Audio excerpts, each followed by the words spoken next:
Ante todo, muy buenos días, mis estimados. Mi nombre es Daimaris Manzanilla, estudiante de la Escuela del Derecho, Universidad Valle del Monboy, Cátedra de Estudio Derecho Civil 1. En esta oportunidad les vengo a dar una breve explicación de lo que serían los temas de la unidad número 2. Por ende, doy comienzo al tema número 8, que sería el derecho a la identidad. Bueno, en cuanto al derecho a una identidad, por consiguiente, hablamos sobre lo que sería la determinación del apellido. Según nuestro ordenamiento jurídico, el primer apellido del padre y de la madre son los que forman ese orden en los apellidos de los hijos. Por consiguiente, en el artículo 235 de la Constitución, en caso de filiación que haya sido establecida con posterioridad la partida de nacimiento, el hijo podrá usar los nuevos apellidos. Por ende, al artículo 236 de la Constitución. Y si la filiación solo está legalmente establecida con respecto a uno de los progenitores, el hijo tiene derecho a llevar los apellidos de éste. En cuanto al artículo 238 de la Constitución. Por consiguiente, hablamos sobre el cambio del nombre de pila. En principio, nuestro derecho vigente no autoriza el cambio del nombre de pila de una persona, solo el supuesto consagrado en el artículo 431 de la LOGNA, en supuesto de adopción. En cuanto a adicción del apellido, el único caso de adicción de apellido es el de la mujer casada.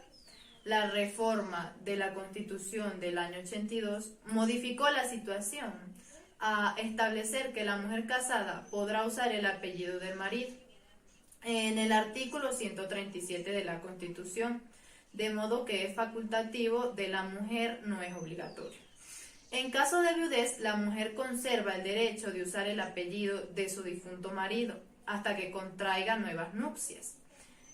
Protección legal del nombre. El número 1. El derecho de la personalidad de cada quien tiene sobre su nombre, le confiere una exclusividad. Por tanto, existen dos acciones legales para tal fin.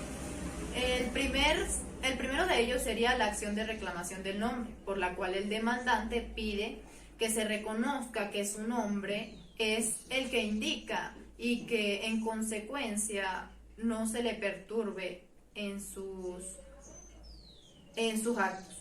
Dos serían la acción de impugnación del nombre, por lo cual el demandante pide que se prohíbe el uso indebido de su nombre.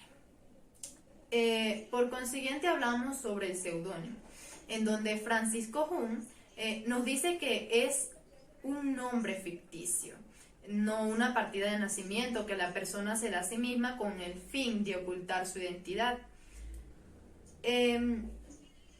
Por ello, las finalidades del seudónimo serían para ocultar el nombre, pero no la identidad. Por ejemplo, nombres de arte, nombres de ley. Y otra sería para ocultar tanto el nombre como la identidad en caso de nombres máscara. Por ejemplo, columnistas en el periodismo. El sobrenombre, este es un agregado que se integra al nombre, aunque a veces se puede usar separadamente como si fuera un nombre de pila. Tiene una función análoga en lo que sería el seudónimo. La identificación es la prueba de la identidad. En este se requiere determinar quién es cada uno de los individuos de la especie humana. En el orden a precisar quiénes son titulares concretos de cada derecho y cada deber. Este se manifiesta cuando hay simulación de identidad o ocultación y cuando los terceros por error o mala fe atribuyen al sujeto una identidad falsa. Identificación. Los medios de identificación son el sistema fundamental, el sistema de registro público u otros medios, como las huellas dactilares, el reconocimiento por testigo, las señales fisonómicas, exámenes de laboratorio, ADN o entre otros. Por consiguiente, hablamos sobre el tema número 9, que sería la sede jurídica de las personas naturales. En cuanto a las sedes jurídicas, es el lugar donde el derecho considera localizado a una persona para un efecto jurídico determinado. Estas sedes jurídicas serían domicilio, residencia y habitación. En cuanto al domicilio, la definición legal del domicilio de una persona se halla en el lugar donde tiene el asiento principal de sus negocios e intereses. En cuanto al artículo 27 de la Constitución, nos dice que toda persona tiene derecho a ser amparada por los tribunales en el goce y el ejercicio de los derechos y garantías constitucionales, aun de ellos inherentes a la persona, no figuren expresamente en esta Constitución o en los instrumentos internacionales sobre los derechos humanos. El procedimiento de la acción de amparo constitucional será oral, público, breve, gratuito y no sujeto a formalidad, y la autoridad judicial competente tendrá potestad para restablecer inmediatamente la situación jurídica. Todo tipo será hábil y el tribunal lo tramitirá con preferencia a cualquier otro asunto. La acción de amparo a la libertad o seguridad podrá ser impuesta por cualquier persona y el detenido o detenida será puesto o puesta bajo la custodia del tribunal de manera inmediata, sin dilación alguna. El ejercicio de este derecho no puede ser afectado en modo alguno por la declaración del estado de excepción o de restricción de garantías constitucionales. Bueno, por ende, les voy a hablar sobre lo que sería la importancia del domicilio. En cuanto a esta importancia, hablamos de que el domicilio sería, es necesario para determinar la competencia judicial para los territorios, en el artículo 40, 41 y 42. Procesalmente, a los efectos o situaciones, notificaciones o entre otros, en materia de ausencia para pago de obligación. Además, el domicilio general legal lo tienen aquellas personas a quienes las leyes le señalan un domicilio de niña o adolescente no emancipado, del entredicho de los sobrevivientes dependientes. El domicilio especial es aquel domicilio que se elige para ciertos asuntos o actos, requiriéndose de que la elección conste por escrito. Por ende, en el artículo 32 de la Constitución, y el domicilio conyugal, de conformidad con lo establecido en el artículo 140 de la Constitución, la fijación del domicilio conyugal corresponde a ambos cónyuges, quienes deben proceder de mutuo acuerdo.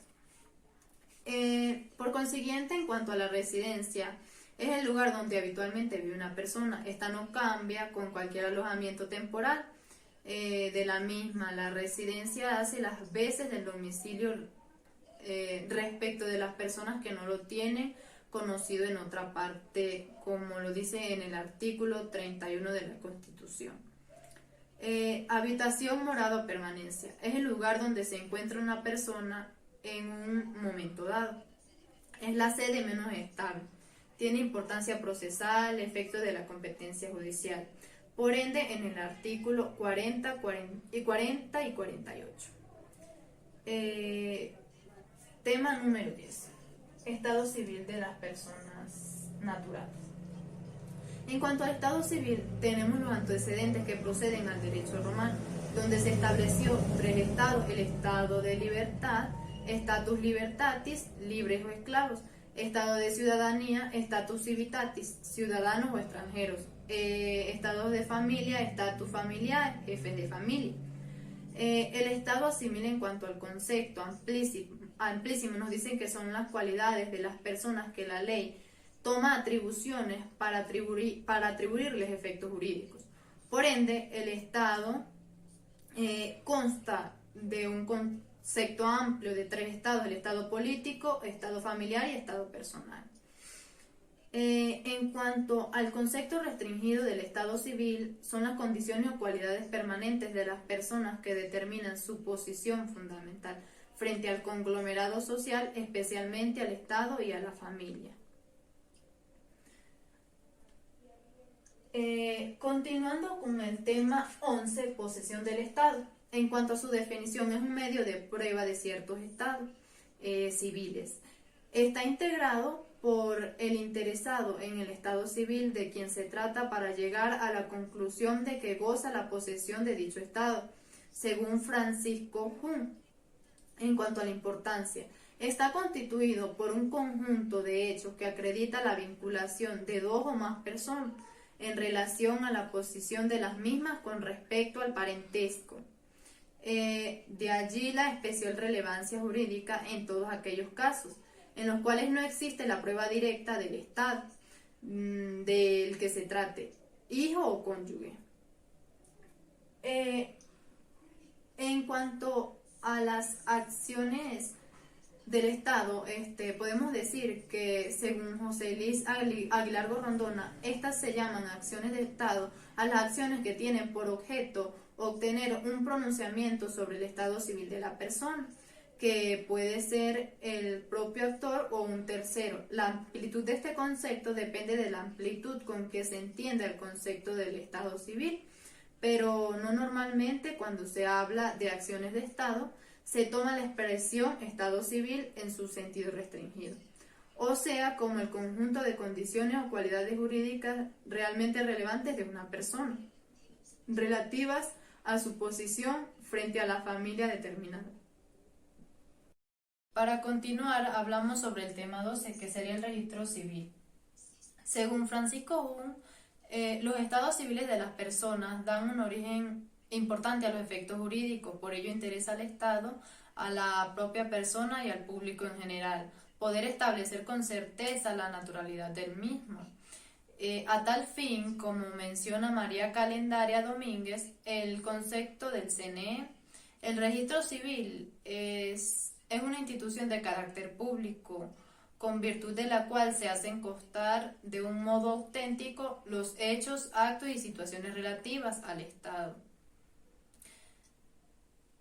La interacción en Venezuela nos dice que, según Gorrondona, la opinión más generalizada de los registros civil coincide a señalar su no existencia en la época romana, afirmándose que los registros romanos comenzaron a partir del gobierno de Marco Aurelio en el año 164. Según sus fines, procedo a explicar que Gorrondona dice que el registro civil o registro del Estado tiene por finalidad servir de fuente de información sobre el estado de las personas y suministrar medios probatorios de fácil obtención y señala eficacia para demostrar el estado de la misma. Dado los numerosos e importantes efectos del estado civil, se comprenderá la enorme importancia de contar con una fuente de información y con unos medios probatorios que permitan al Estado y a los terceros y al principio al propio sujeto conocer el estado civil de las personas y probarlo sin tener que recurrir a pesquisas o pruebas de dudoso valor. Por consiguiente, hablamos sobre la capacidad, que sería el tema número 13. En cuanto a noción vulgar, puedo decir que ontológicamente la persona es dueña de sus actuaciones, lo que significa que la persona, por razón que le asiste o la diferencia de los demás seres, es capaz de dominar el curso de sus actos. Ahora bien, ocurre en ocasiones que la persona carece o tiene mermada esa capacidad, ya sea desde un principio, ya como consecuencia de avatares ligados a su propia existencia y alteridad. En cuanto a lo jurídico, María Calendaria Domínguez nos dice que en el ámbito jurídico, para dar una noción de capacidad, debe extinguirse entre especies la capacidad jurídica o de goce o posición a la capacidad de obrar o del ejercicio. Para algunos autores, esta es la verdadera capacidad, la que falta cuando generalmente nos referimos a incapaces.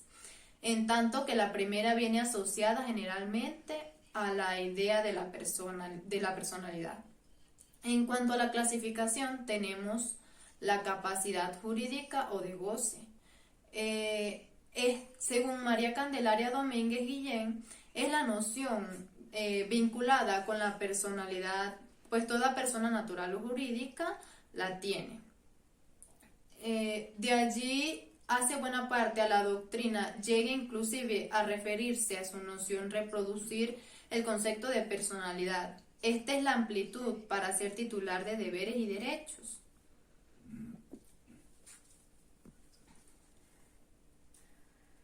Y ya por último, hablamos sobre el tema 14, que sería la minoridad. Cuando hablamos de este tema nos referimos al estado de las personas que no han alcanzado la edad a partir de la cual la ley confiere al ser humano plena capacidad para generalidad de los efectos jurídicos. El menor de edad, por naturaleza, tiene protección de la ley porque es incapaz tanto de potestad, tutela y curatutela. El hecho de que los menores de edad son incapaces no es necesidad de ser probado, es un hecho notorio. Según el artículo 18 del Código Civil, es mayor de edad quien haya cumplido 18 años. El mayor de edad es capaz de establecer todos los actos de la vida civil, con las excepciones establecidas por disposiciones especiales. Bueno, hasta aquí culmina mi breve explicación sobre los temas. Muchas gracias por su atención.